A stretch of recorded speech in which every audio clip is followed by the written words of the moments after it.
안녕하세요. 오늘의 데일리 뉴스레터에 오신 것을 환영합니다. 1. 세계적으로 악명 높은 해커. 2. 한국으로 탈북할 계획. 3. 김정은 정권 붕괴. 한번 진실을 알아봅시다. 미국에서도 수배를 할 정도로 전 세계의 악명을 떨치는 북한 해커가 비밀리에 인천국제공항에 입국. 목숨을 건 탈북을 통해 북한 내부의 실상을 털어놓았다고 하는데요. 그동안 비밀리에 감춰진 북한 해커 그룹의 실체, 북한 김정은 정권의 붕괴 소식에 대해 지금부터 자세하게 설명해 드리겠습니다. 한적한 인천국제공항 정적을 깨뜨리는 급격한 움직임이 일어났습니다.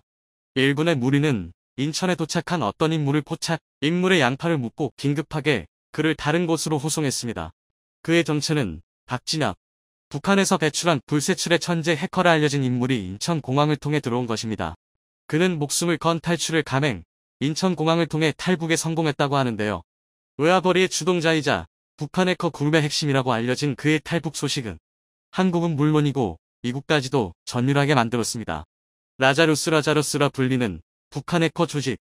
세계적으로 유명한 이 그룹의 핵심 인물인 박진혁은 미 법무부가 이례적으로 현상금을 건 인물로 각종 범죄 행위에 연루되어 있는 범죄자입니다. 가장 유명한 사건은 2014년에 일어났던 소니픽처스 해킹 사건이죠. 소니픽처스 엔터테인먼트 회사 관계자의 전자메일은 물론 민감한 직원 개인정보와 미공개 영화 정보는 주요 핵심 자료가 북한 해커의 공격에 의해 탈취된 일인데요. 평화의 수호자 가디언즈 오브 피스라는 이름을 자칭한 이들 해커 그룹은 김정은 암살을 그린 뒤 인터뷰를 지원한 소니픽처스의 앙심을 품고 회사 고위 관계자들을 대상으로 사이버 범죄 행위를 저지른 것입니다. 당시 소니픽처스 회장이었던 마이클 린턴은 인터뷰를 통해 물건을 훔쳐간 것이 아니라 집을 완전히 태워버렸다는 말을 남기며 북한 해커가 악랄하게 소니를 음해하려고 항행위를 고발했습니다. 이때 당시 소니픽처스 해킹 사건을 조사했던 이스라엘 해커 그룹은 북한의 해킹 수준이 탁월하다는 것을 발견. 북한의 사이버 공격을 만만하게 봐선 안 된다는 것을 깨달았다고 하는데요. 세계적인 사이버 보안 기업인 이스라엘의 사이버아크 우디 모카디 회장은 사이버 보안 업계에서 소니 해킹 사건은 가장 충격적인 사례라고 말할 정도로 북한 해커들의 실력은 이스라엘 최상위 해커 집단보다 더 뛰어나다고 언급할 정도였습니다. 그 외에도 대규모 은행 털이 공격인 방글라데시 중앙은행 해킹 사례와 한국의 한국수력 원자력 직원 이메일 해킹을 통해 악성 코드 유포 사례가 대표적인 그의 업적입니다. 북한 내에서도 그의 실력은 탁월하다는 평가를 받을 정도로 내부에서 인정을 받아 그는 엄격한 북한 사회에서도 자유롭게 움직일 수 있는 인물로 그려졌는데요. 김정은 위원장이 외화벌이 그룹이라고 지정할 정도로 총애를 받은 그가 탈북을 결정해 한국에 들어온 것은 충격적인 북한의 실상 때문이었습니다. 외부에 알려졌던 것만큼 그는 북한에서 대접을 받기보다 저임금 노동자보다 더 나은 수준의 대접을 받은 것으로 조사되었죠. 그 역시 북한 최고 위층을 위해 일하는 일꾼일 뿐 엄격한 감시와 통제에서 벗어난 이가 아니었던 것입니다. 북한이 집중 육성한 해커로서 그의 실력은 대내외적으로 잘 알려져 있지만 그에게는 족쇄가 채워져 있었습니다. 북한의 대외 업무를 담당하는 정찰총국 소속 인원으로 주로 중국과 러시아 일대를 옮겨다니며 해킹 작업을 했습니다. 그런 그가 탈출할 수 있었던 것은 중국 선양에 위치한 북한의 위장 조직에서 감시가 소홀해진 틈을 타달아난 덕분이라고 하는데요. 북한에서 그에게 용돈식으로 지급해준 외화를 잘 보관해 브로커와 접선, 중국을 빠져나갈 수 있었다고 하죠. 처음부터 그는 북한의 일개 해커로 남을 생각이 없었던 것이죠. 그는 자유를 그리워했습니다. 억압된 환경에서 정해진 해킹만 한 것은 그를 숨막히게 했죠. 그는 충격적인 북한의 실상을 고발했습니다. 어릴 적 그는 의대를 진학해 의사가 되고 싶었습니다. 수학과 과학에서 뛰어난 성적을 보인 그는 그 꿈을 이룰 수 없게 되었습니다. 그의 뛰어난 성적을 본 교사가 그를 강제로 컴퓨터 공학 전공을 하게 만들면서 인생이 바뀌게 되었죠. 영재 육성 프로그램으로 알려진 북한의 해커 양성은 일찍부터 시작됩니다. 북한은 그를 처음부터 해커로 키우기 위해 점 찍은 것이죠. 그가 중학교를 졸업하고 고등학교에 진학할 무렵 그는 김책종합대학으로 들어가 일찌감치 해킹 기술을 배웠습니다. 대학에서 그는 뛰어난 실력을 드러내며 일찌감치 인재로 주목을 받았습니다. 포르투갈에서 열린 국제 해킹 대회에서 김책종합대학의 이름으로 우승을 거둔 것도 박진혁의 도움이 있었기 때문에 가능한 일. 그는 어린 나이에 북한 핵심 조직인 라자루스에 들어가 전문적인 해킹을 하면서 불법적인 일을 자행했죠. 외부에 알려진 그의 업적 외에도 그가 침투한 조직은 다양했습니다. 미 국방부 내부 직원을 포섭한 북한은 정보망의 적석, 박진혁은 랜섬웨어를 이용해 돈을 얻어내거나 중요 정보망에서 탈취한 정보를 이용해 돈을 받는 일을 반복했습니다. 처음에는 조국을 위한 봉사라고 생각했지만 이내 그 생각을 버릴 수밖에 없었다고 합니다. 북한 정찰총국 밑에서 일을 하는 그는 인간 이하의 대접을 받으며 할당량을 채우기 위해 반복된 삶을 살았다고 하는데요. 추적을 피하기 위해 일정한 팀 단위로 움직이며 중국과 러시아 등 의장업체를 수시로 오가며 해킹을 해야 했다고 하는데요. 해킹 할당량을 제대로 마치지 못하면 먹을 것도 주지 않는 등 가혹한 환경에서 끊임없이 일을 해야 했다고 합니다. 잠도 제대로 자지 못하고 소위 말하는 책임자의 손에 이끌려 중국과 러시아, 북한을 이리저리 오가는 떠돌이 생활을 해야 했죠. 탈출하거나 할당량을 맞추지 못한 북한 해커들의 개무자비한 폭력이 가해지는 것 역시 실시간으로 목격했다고 합니다. 그리고 이 돈은 북한으로 흘러 들어가는 것이 아니라 김정은 위원장의 스위스 계좌와 비밀 계좌로 들어가는 것을 본 그는 해킹으로 번 돈이 개인의 이익을 위해 이용되는 것을 보고 깊은 절망에 빠졌다고 합니다. 문제는 그에게는 힘이 없었다는 것이죠. 북한 담당자는 심지어 마약을 해커들에게 권하기까지 했다고 합니다. 늦은 시간까지 해킹을 해야 하는 이들에게 각성을 위해 마약을 권하며 이들에게 보상책으로 건넨 것이 바로 마약이었죠. 서로 간의 실적 비교도 일상적이었다고 합니다. 해킹을 통해 얻은 수익이 다른 팀에 비해 떨어질 경우 목표 실적을 맞추기 위해 초과 업무를 강요하는 일도 빈번했다고 하죠. 팀 내에서도 해커들끼리 경쟁이 심해 탈주하거나 도망치려는 낌새를 보일 경우 담당자에게 고발하거나 내부 폭행을 자행하는 경우가 많았다고 합니다. 지옥이라고 할 수 있을 정도의 환경을 고스란히 버텨야 했죠. 그리고 현재 미국이나 한국에서 파악하고 있는 해커 그룹은 빙산의 일각이라는 증언을 하게 됩니다. 자신은 겉으로 드러난 빙산의 일부일 뿐 실제 그 규모나 해킹 범위는 전 세계에 걸쳐 있다고 증언한 것이죠. 자신이 알고 있는 팀들만 얼추 계산해봤을 때 중국 파견이 10팀 이상이라고 말하며 전 조직으로 운영되는 북한 해커 조직 특성상 전체 규모를 알기 힘드나 3,000명이 넘는 인원이 해킹에만 동원될 것이라고 얘기했죠. 또한 그는 놀라운 소식을 전했는데요. 바로 활발했던 해킹 조직에서 내분이 발생. 암호화폐를 비롯한 자산 해킹을 통해 얻은 수익이 중간에서 증발하면서 김정은 정부에게 큰 위기가 닥쳐왔다고 말한 것이죠. 김정은 정부가 지금까지 당당하게 행동할 수 있었던 것은 핵뿐만 아니라 그가 비밀리에 운영하고 있던 해커 조직 덕분이었습니다. 북한 외부 활동을 통해 벌어들인 외화가 그를 지탱하고 있었죠. 그런데 북한 해커 조직을 눈치챈 미국과 유럽 국가에서 대규모 제재와 더불어 보안 체계를 강화하면서 외화벌이가 신통치 않았다고 합니다. 이유는 최근 북한과 관련 있는 인물 8명과 기관 4곳을 대북 제재 명단에 추가하는 조치를 단행하면서 불법 무기 프로그램을 비롯 자금과 물자가 북한으로 흘러 들어가는 것을 막기 위해 조치를 취했다고 밝혔는데요. 미국 역시 비슷한 조치에 들어가며 북한 해커 조직 색출의 비용을 아끼지 않겠다고 발표하면서 제재 수위를 높이고 있는 상황. 실제로 여러 사전 조치 때문에 북한이 그동안 시도했던 해킹 방법의 실패로 번번이 끝나자 새로운 형태의 전략을 현재 도입하는 기관이 아닌 개인을 노리는 형태로 전략을 바꿨다고 합니다. 은행이나 주요 관공서에 비밀을 터는 것을 목적으로 활동했던 이들. 상대적으로 보안에 취약한 개인이나 소규모 업체를 대상으로 랜섬웨어 공격을 시도하면서 피해자를 협박, 이를 이용해 돈을 뜯어냈습니다. 기존에 보인 북한의 행동 패턴과 다른 모습을 보인 것을 확인할 수 있는데요. 박진혁은 김정은의 자금줄이 막히고 게다가 외부에서 돈을 들고 탈주한 인원들이 속출하면서 경제적으로 북한은 무너지고 있다는 것을 증언한 거죠. 최악의 경우 북한은 자금줄이 막혀 망할 수도 있다고 그는 전망했습니다. 자유를 찾아 한국에 온 그는 자신이 저지른 짓을 모두 고백 증언 덕분에 비밀에 감춰진 북한의 민낯이 그대로 드러나게 된 상황. 이제까지 비밀리에 돈을 벌면서 당당한 척했던 북한은 중요한 내부 인원까지 탈출하면서 무너지고 있는데요. 한국을 향해 도발을 일삼던 북한 최근 한국-북한 경계선에 군사를 보내는 것은 물론 대규모 포격까지 감행하며 한국을 제대로 분노하게 만들었는데요. 이에 한국에서는 전술핵 재배치 카드를 꺼내며 북한을 압박했습니다. 놀랍게도 북한은 위협을 무시하고 한국을 계속 무시했죠. 그런데 한국이 꺼낸 비장의 카드에 북한이 마침내 입을 다물었다고 합니다. 이제까지 비밀에 붙여진 한국의 무기가 공개되면서 북한도 더는 도발을 지속할 수 없었다고 하는데요. 미치광이 전략의 복사판. 정진석 국민의힘 비상대책위원장은 북한이 최근 벌인 무자비한 도발을 간략하게 함축했습니다. 그의 말대로 북한이 한국에게 보인 것은 히스테리라고 해도 과언이 아닐 정도로 신경질적인 반응이었습니다.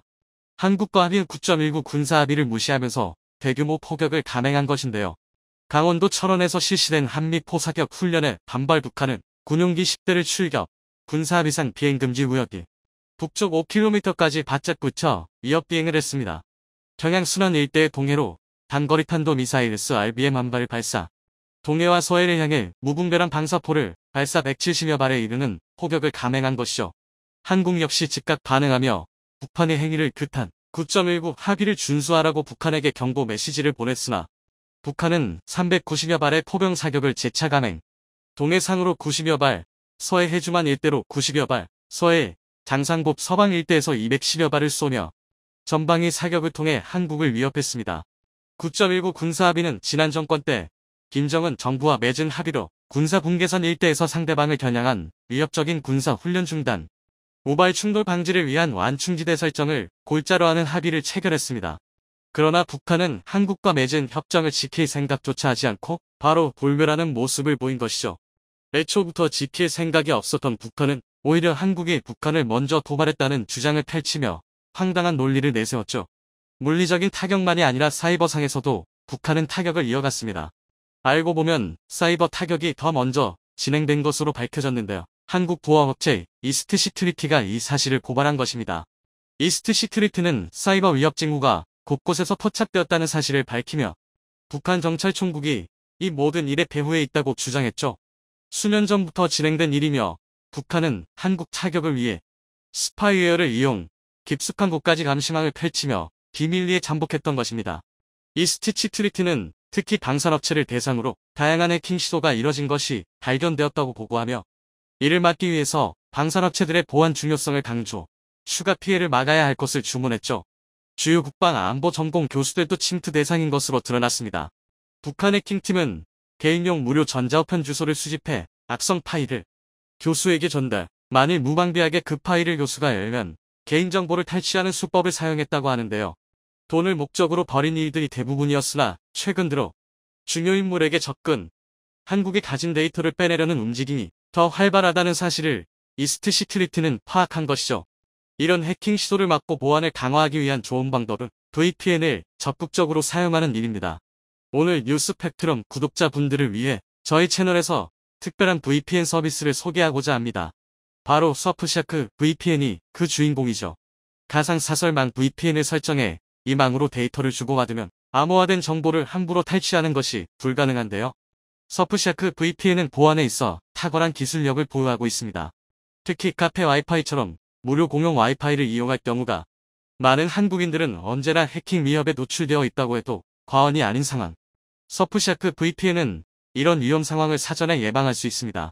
그 밖에도 서프샤크 VPN을 사용하면 국가에서 차단된 웹사이트를 안전하게 이용할 수 있고 넷플릭스나 디즈니 플러스처럼 특정 국가에선 볼 수 없는 콘텐츠 서프샤크 VPN을 이용한다면 쉽게 볼 수 있죠.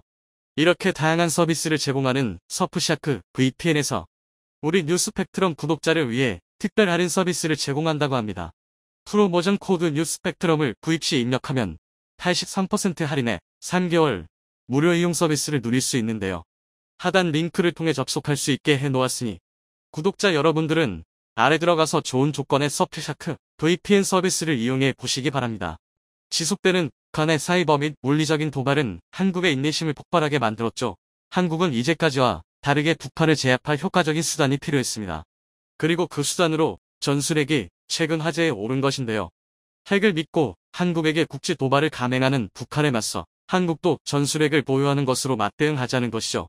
핵을 들먹이는 북한에 맞서 한국도 핵을 쏠 수 있다는 것을 보여주자는 의견이 힘을 얻은 것이죠. 한국 정부는 최근 성명과 언론 보도를 통해 전술핵 도입의 필요성을 강조하며 주변국의 강력한 무장에 맞서 한국도 무장할 필요성이 있다고 주장했습니다. 주변국이라 지칭한 국가는 단연 북한이었죠. 방산 무기 수출에 있어 혁혁한 성과를 내며 미사일 기술에 있어서도 눈부신 발전을 했기에 한국 입장에서는 돈과 기술을 모두 보유하고 있고 개발에 나선다면 핵을 만드는 것은 어려운 일이 아닌 상황. 일찍이 핵을 보유하고자 했던 역사가 있었기에 한국에게 있어 핵이란 꿈이라 할 수 있습니다. 하지만 이 꿈은 번번이 좌절되어야 했는데요. 바로 미국의 강력한 견제와 간섭 때문입니다.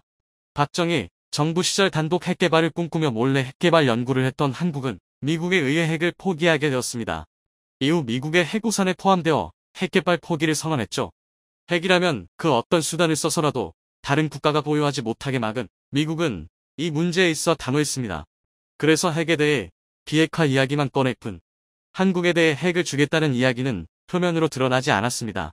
그런데 최근 이러한 기조가 변화했다는 것이 알려졌는데요. 북한이 미사일 도발을 한창 하던 9월 중 한미 간 긴급회의가 열렸고 여기서 전술핵 재배치에 대한 이야기가 등장한 것입니다. 미국이 보유한 전술핵을 일정 기간 제한적으로 한반도 주변에 배치, 확장 억제력을 강화하자는 제안이었죠. 특정 위치와 무기 수량까지 논의되었을 정도로 이 논의는 급물살을 타기 시작했습니다. 미국의 반응 역시 그 전의 반대 기조와는 달랐습니다. 그리고 최근 게리 세이모어 전 백악관 대량 살상무기 조정관은 구체적인 플랜의 일부를 언론에 공개했는데요. B-61 전술핵 폭탄이 한국에 배치될 가능성을 주장했습니다. 핵무기 투하용으로 개발된 B-61 전술핵 폭탄은 F-16, F-35 등 전투기에 탑재, 특정 위치까지 이동, 전술핵 폭탄을 떨어뜨리는 방식의 무기인데요. 무기까지 특정할 정도로 세부 내용이 합의된 것을 시사합니다. 결정적으로 존 커비 국가안보회의 전략소통조정관은 한국 전술핵 재배치와 관련 한국의 바람은 한국이 이야기하길 바란다며 완전 거부 의사를 표현했던 과거와는 다른 모습을 보였습니다. 기존과는 다르게 핵과 관련 협상 테이블을 열 수 있다는 자세였습니다. 북한은 이러한 움직임에 코웃음을 치며 도발을 멈출 생각이 없었죠. 오히려 미국과 한국을 동시에 비난하기에 바빴는데요. 그러나 이러한 비웃음도 잠시 북한 쪽으로 충격적인 소식이 전해집니다. 그동안 숨겨왔던 현무5의 시험 발사 영상을 공개, 한국이 군사보안을 위해 감춘 현무5를 세상에 공개하며 북한을 본격적으로 압박한 것입니다. 현무5 고위력 탄도미사일은 벙커버스터라는 칭호를 들으며 최대 8톤의 탄두를 장착한 재래식 미사일 최강 파괴력을 자랑합니다. 지하 100m보다 더 깊은 갱도의 표적을 파괴할 수 있어 설사 북한군이 어디에 숨어있든 요격할 수 있다는 평가를 들었죠. 그러나 현무5는 개발이 진행되고 있다는 것만 알려졌을 뿐 어디까지 개발되었는지 그리고 파괴력 수준에서 실제로 알려진 수준을 자랑하는지에 대해 비밀에 붙여졌습니다. 혹자는 허세라는 평가를 하며 현무5에 대해 저평가를 남기기도 했죠. 군사 전문가들 사이에서도 현무5가 모습을 드러내는 것은 5년 뒤라고 얘기할 정도로 실현하기 어려울 것이라 전망했습니다. 그런데 한국 정부가 갑작스럽게 현무5 발사 영상을 공개하면서 개발이 거의 마무리 단계라는 것을 공개한 것이죠. 북한 입장에서도 갑작스러운 한국의 현무5 공개에 당혹감을 감추지 못했다고 합니다. 그리고 더 무서운 가능성에 북한은 전율했다고 하는데요. 바로 핵탄두를 탑재한 현무5가 북한을 강타할 수도 있다는 사실이었습니다. 알려진 것과 다르게 B-61 핵폭탄이 아니라 현무5의 핵탄두들 실어 북한을 공격할 수도 있다는 가능성에 사로잡힌 것이죠. 미국의 태도 변화와 전술핵과 관련한 한국 정부의 강경한 태도 역시 이들 뒷받침하는 상황. 핵만 믿던 북한 입장에서는 상상도 하기 싫은 시나리오에 직면한 것이죠. 또 한 번 포격을 가하려던 북한은 현무5를 공개한 한국의 놀라 포격을 잠시 중지했다고 합니다. 아나무인의 모습을 보인 북한의 콧대를 단번에 꺾으며 한국의 강력함을 보여주었는데요. 과연 한국은 이번엔 비로소 미국의 도움을 받아 핵무기를 손에 넣을 수 있을까요? 푸틴이 결국 실성한 듯합니다. 미사일 재고가 바닥이 나자 이제는 자폭형 무인기를 날려 민간에 막대한 피해를 야기시키고 있는데요. 역시 머리 벗겨진 시진핑 푸틴답습니다. 우크라이나 수도 키이우 상공에 기괴한 소음을 내는 비행물체가 건물 사이로 떨어졌고 그 자리에서 굉음과 함께 폭발하였습니다. 이는 러시아가 우크라이나로 발사한 자폭 무인기인 것으로 드러났는데요. 로이터 통신에 따르면 이날 우크라이나 전역에선 6개월 된 임신부 등을 포함해 모두 8명의 민간인 목숨을 잃었고 이에 러시아를 향한 비판의 목소리가 거세지고 있습니다. 물론 러시아는 군사시설만 누렸을 뿐 민간 피해는 없다 라고 발표했지만 되려 민간 피해만 속출했는데요. 푸틴이 마팅이가 간 게 아닌가 싶은데 비탈리 클리치코 키이우 시장에 의하면 자폭형 무인기 43대 가운데 28대가 키이우에 떨어졌다고 하였습니다. 러시아가 발사한 무인기는 이란제 샤헤드 136으로 밝혀졌는데요. 샤헤드는 최대 시속 185km로 목표물이 포착될 때까지 해당 지역을 우회하면서 최대 2,500km 이내 비행이 가능하고 무엇보다 대당 가격 2만 달러로 가성비가 뛰어나 러시아 입장에서는 저렴한 비용의 병력 손실도 나지 않는 이 이란제 자폭 무인기가 우크라이나 군의 사기를 꺾을 줄도 없는 무기라고 판단하고 있습니다. 이란은 우리는 러시아에 무인기를 공급한 적이 없다라는 입장을 밝혔지만 현지에서 파괴된 기종의 잔해를 통해 분명한 이란제 무기임이 드러나는 상황이고, 여기에 최근 들어 무인기 교관까지 러시아로 파견했다는 보도가 나오면서 가뜩이나 부정적인 국제사회로부터의 비판을 피할 수 없게 되었습니다. 특히 이 문제는 단순히 우크라이나 러시아의 문제가 아닌 서방과 반서방 국가의 대립으로 번질 가능성이 커지고 있는데요. 미국과 영국, 프랑스 등 서방 진영은 이란의 러시아 무기 지원 정황을 유엔 안전보장이사회의 안건으로 올리기로 합의하면서 추가적인 제재를 예고하였습니다. 샤헤드 136은 우크라이나 전쟁으로 인해 갈라진 세계의 블록화를 상징하는 매개체가 되고 있습니다. 왜냐하면 중국이 만든 엔진을 이란이 무인기에 썼고 이를 러시아가 무기화했기 때문인데요. 최근 뉴욕타임스는 새로운 축이라는 기사를 통해 러시아, 중국, 이란이 반미라는 공동기 조활의 협력을 확대, 새로운 추축국이 되고 있고 앞서 바이든이 언급했듯 세계가 민주주의 대 독재라는 두 개의 경쟁 블록으로 분열되고 있다면서 푸틴이 올해 단 2번 구소련 경계 지역을 방문했는데 2월 중국, 그리고 7월 이란이었다고 밝혔습니다. 러중나는 어째 원조 추축국 독일 탈보단 지읒박 같아 보이기는 하네요.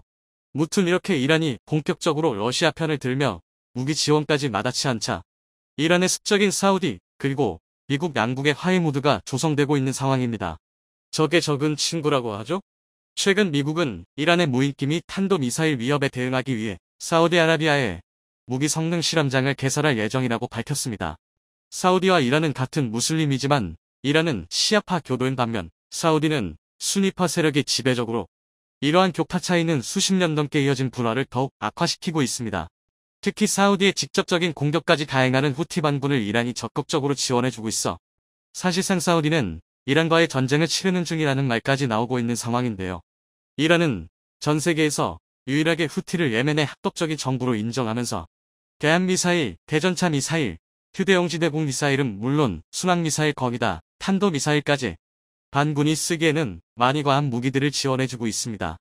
사우디 유전시설 공격에 사용된 후티의 순항미사일은 유엔 조사를 통해 이란산이었음도 드러나기도 했죠. 이렇게 시아파 무장단체인 후티 반군이 사우디를 괴롭히고 있다면 수니파 무장단체인 이지케이는 중국을 무진장 괴롭히고 있습니다. 정말 요지경 같은 혼돈 속 세계 정세이죠. 이지케이 호라산은 최근 호라산의 소리를 통해 중국 내 소수 민족인 신장 위구르족 쪽 무슬림에 대한 인권 탄압과 중국의 패권주의를 비판하면서 시진핑의 중국몽은 중국 제국주의의 백일몽에 불과할 것이고 중앙아시아, 아프리카 등지의 1대1로 프로젝트를 위협하겠다는 뜻을 밝히면서 시진핑의 등머리에 식은땀이 흐르게 만들었습니다. 그동안 이지는 무슬림 인권을 탄압하는 20개국 중 1위로 중국을 뽑기도 했고 인근 지역의 중국인들을 납치한 전례도 있으며 파키스탄 발루치스탄주에서는 중국인 부부가 이들에 의해 목숨을 잃은 적도 있었는데요. 발루치스탄주는 중국이 570억 달러를 투입해 도로와 항만을 구축하는 중국 파키스탄 경제회랑의 핵심지역입니다.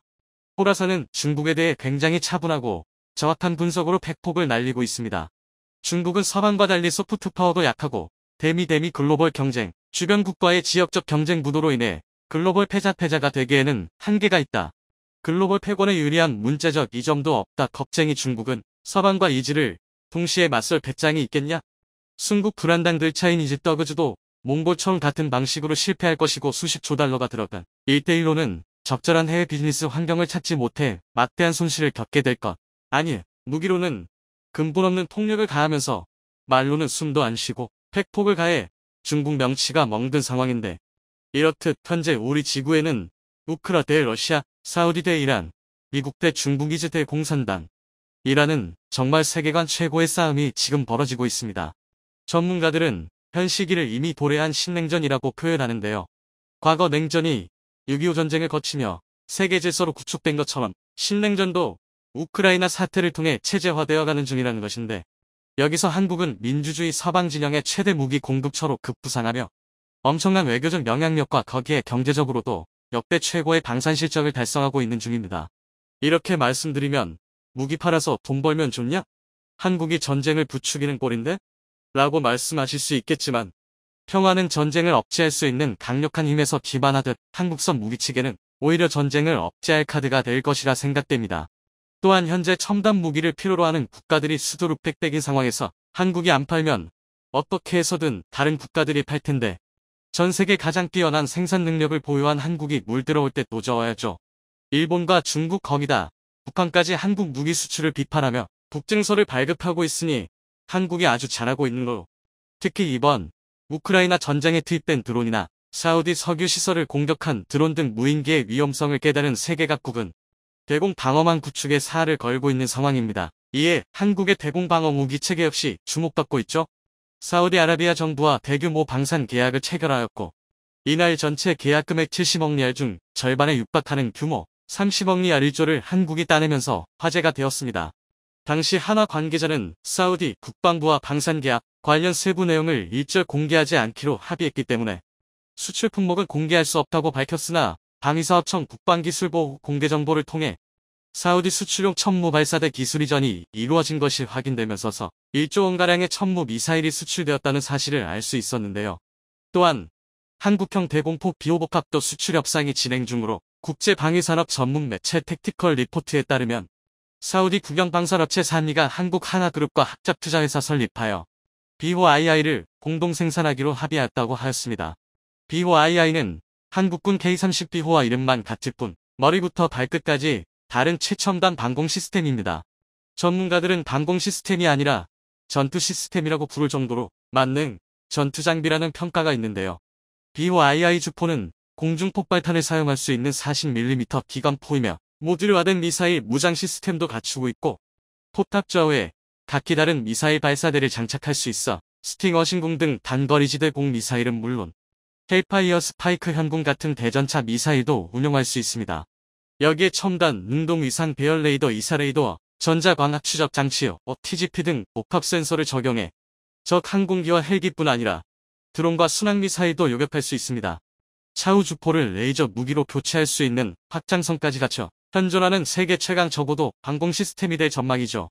사우디뿐만 아니라 전 세계 모두가 필요로 하는 이런 우수한 무기 체계를 합리적 가격에 그리고 납기 일정에 맞춰 제공할 수 있는 나라는 사실상 한국이 유일합니다. 작은 소총에서부터 기갑 차량 전투기구나 잠수함 미사일까지 사실상 모든 무기 체계에 독자적인 기술력을 가지고 있는 나라가 한국이죠. 국내 제1호 방위사업학 박사인 최기 한국방위산업연구소장은 국내 언론과의 인터뷰에서 한국이 미국에 이은 세계 2위 방산 강국이 될 것이라고 밝혔습니다.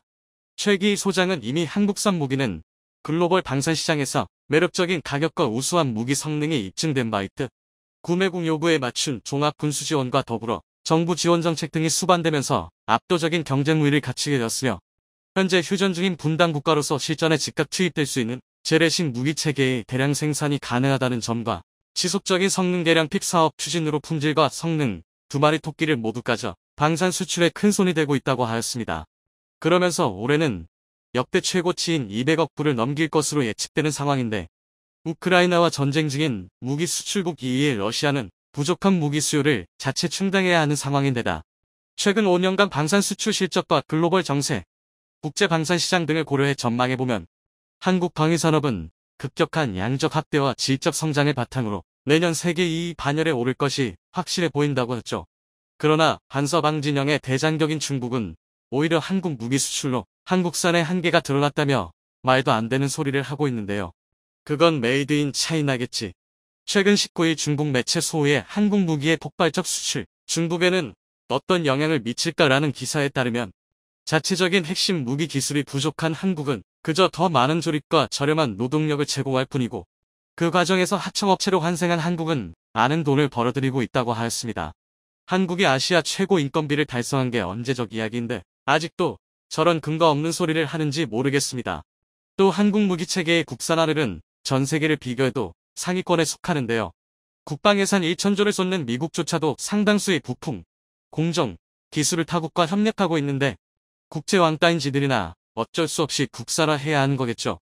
그러면서 한국의 목표인 세계 방산 사이에 도달할 수 있을까? 라는 질문의 대답은 분명히 아니오다라고 하였습니다.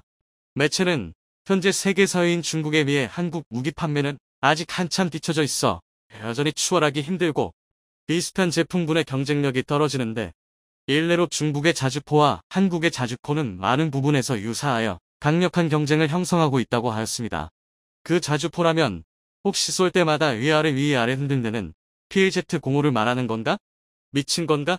역시 중국이 그렇다면 아닌 거다.